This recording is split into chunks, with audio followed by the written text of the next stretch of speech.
नमस्कार दोस्तों, मैं हूं सपना सिंह और आप देख रहे हैं आशिक अकाडमी चैनल। आज मैं अपने इस वीडियो में गोदान उपन्यास जो बहुत प्रसिद्ध है और मुंशी प्रेमचंद द्वारा लिखित है, उसके जो पात्र हैं, उसकी जो कहानी है, उसे हमें समझना बहुत अति आवश्यक है, क्योंकि ये टीजीटी, पीजीटी यानी प्रतियोगी परीक्षाओं के लिए बहुत ही महत्वपूर्ण स्थान रखता है। तो आज हम इस संक्षेप में इसके सारांश के बारे में पढ़ेंगे और सुनेंगे।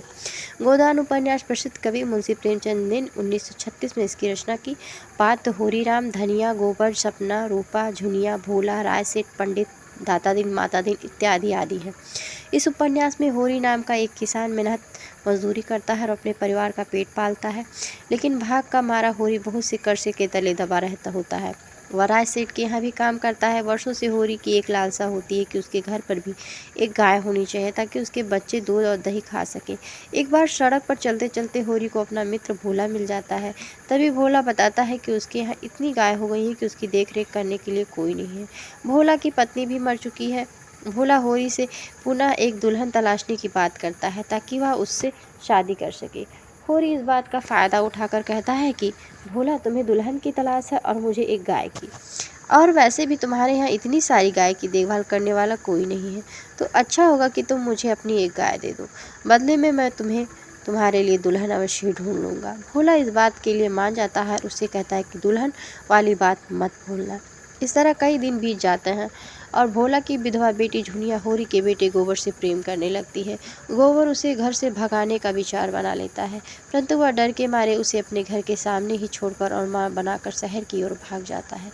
होरी की पत्नी धनिया धर्म पर चलते हुए उसे बहू स्वीकार कर अपने घर में रख लेती है, परंतु भोला को यह बात अच्छी नहीं लगती। होरी के सामने शर्त रख देता है कि वह मेरी बेटी नहीं है, तुम भी उसे अपने घर से बाहर निकाल दो, नहीं तो हमारी मित्रता तो टूटेगी ही, उसके साथ ही तुम्हें मेरी दी हुई गाय का मोल चुकाना होगा। लेकिन होरी ऐसा कुछ भी नहीं करता और भोला होरी से अपनी गाय के दाम मांगने लगता है। और पंचायत में भी झुनिया के कारण होरी और उसके परिवार की बहुत बेइज्जती होती है। पंचायत में दंड के अनुसार होरी को अपनी खेती की आधी फसल पंचायत को देनी पड़ती है, जो कि गांव के ही कुछ लोगों को षड्यंत्र था। होरी का भाई भी षड्यंत्र कर उसकी गाय को चारे के साथ विष दे देता है और गाय खत्म हो जाती है। और इस तरह होली के पास अब कुछ भी नहीं बच पाता। वह फिर से मजदूरी करने लगता है। गोबर के वापस आने के बाद गोबर सब कुछ ठीक करने की सोचता है। वह अपने पिता का सारा कर्ज चुका देता है, लेकिन फिर भी उसके पास पैसे कम पड़ जाते हैं और वह पैसा कमाने के लिए वापस शहर को लौट जाता है। यह होरी की अचानक तबीयत खराब हो जाती है और जिसके फलस्वरूप होरी की बेटी सपना रूपा को खेत में कार्य करना पड़ता है और कुछ दिन बाद होरी की मृत्यु हो जाती है।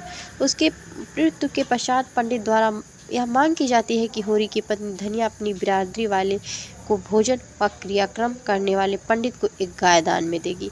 तभी धनिया सोचती है कि जीते जी तो उन्हें गाय का सुख प्राप्त नहीं हुआ और उनकी मृत्यु के पश्चात भी यह पंडित गाय दान में देने को कह रहा है। पंडित बिना गाय लिए क्रियाक्रम करने से मना कर देता है और होरी की पत्नी धनिया वहीं पर बेहोश हो जाती है। इस प्रकार ये उपन्यास यहीं पर समाप्त हो जाता है। ये संक्षिप्त उपन्यास का सारांश था, समझने के लिए कि देखिए कि किस प्रकार वो गाय को जिलाने के लिए तड़पता हुआ होरी ख़त्म हो जाता है और समाज उसे मरने के बाद उसे क्रियाक्रम में गाय दान देने के लिए कैसे विवश करता है उसके परिवार को। तो ये कहानी इस तरह थी। यदि आपको मेरी ये वीडियो पसंद आई हो तो मेरे इस वीडियो को लाइक कीजिए, मेरे चैनल को सब्सक्राइब कीजिए। आगे भी मैं नई नई कहानियाँ और जो वीडियो उपन्यास है महत्वपूर्ण परीक्षा की दृष्टि से डालती रहूँगी। तब के लिए धन्यवाद।